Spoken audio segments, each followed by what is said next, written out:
Shalom, I'm Moreh Matan, and welcome to this week's Moreh Minute.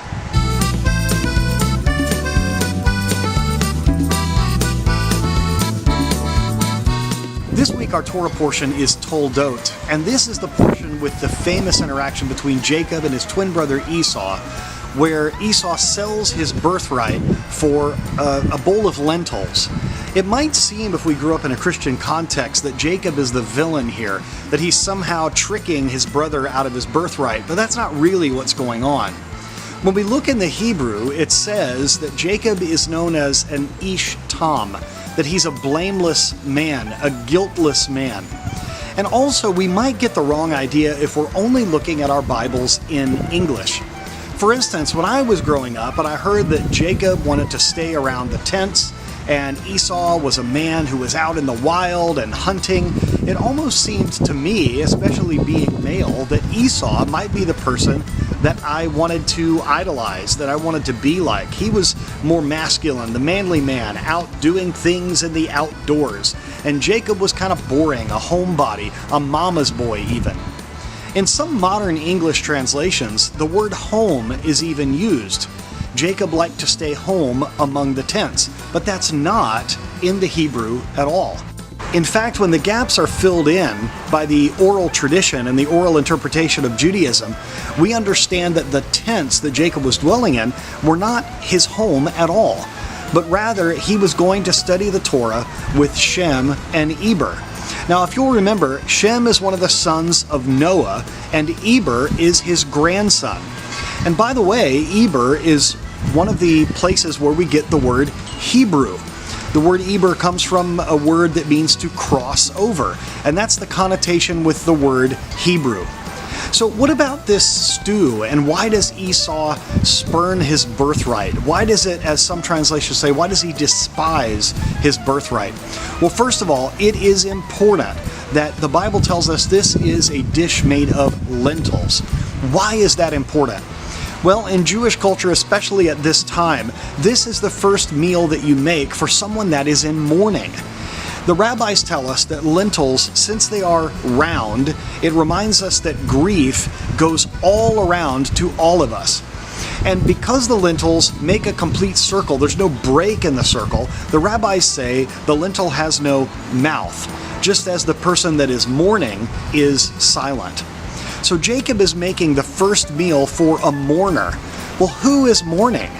It turns out, as we know from the oral tradition, that it is his father Isaac that is mourning, because this is the day that Abraham, Jacob's grandfather and Isaac's father, has died.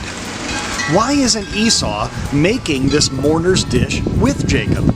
He comes in from the field, and the Bible says that he was a man of the wild, a man of the field. In Hebrew, this means that he was undisciplined, that he himself was wild, that he gave in to his fleshly appetites. And in fact, the Midrash tells us that he has just come in, not from hunting animals, but from killing a man. In fact, killing the man known as Nimrod, that we learn about in the Tower of Babel narrative.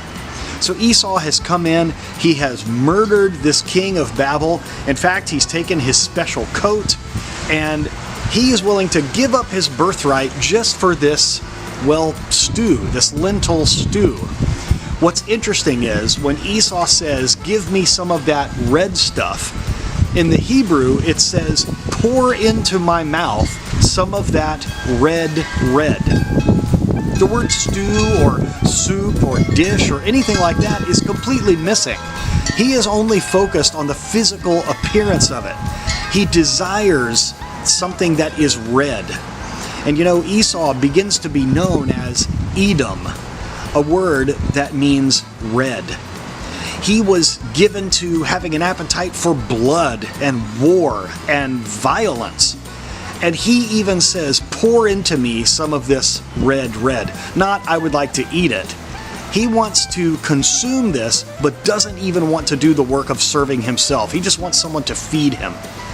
So when we look at the Bible in its proper context, it's not that Jacob was boring and a homebody, a mama's boy, while Esau was the real man out in the land, out in the wild, hunting and trapping. And the rabbis tell us that the best trapping that he did was trapping with his words. He would fool his father Isaac into thinking that he was a righteous man by trapping him with his words. He would ask him questions about tithing and other acts of righteousness, but he really didn't care about those things at all. He was just trying to fool his father into thinking that he was righteous. So in reality, Jacob is the good guy, if you want to say it like that, in this story, and Esau is the one whose intentions are not correct. We might ask, as we close here, why does Jacob then deceive his father Isaac? Don't forget that it was prophesied at the time of their birth that the older, Esau, would serve the younger. It was always supposed to be Jacob that would get the blessing. But because of the trickery of Esau to his father Isaac, and because Isaac liked the wild game that he would bring in, he preferred Esau to the one who should have gotten the blessing, Jacob.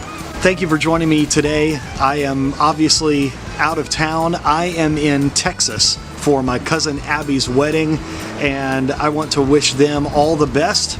And thank you for joining us. If you'd like to learn more about the Kosher Pastor program, go to kosherpastor.com. Or if you are in Africa, or if you are of African descent, go to af.shuvu.tv. Thank you so much for joining me today. Shalom and kol tuv.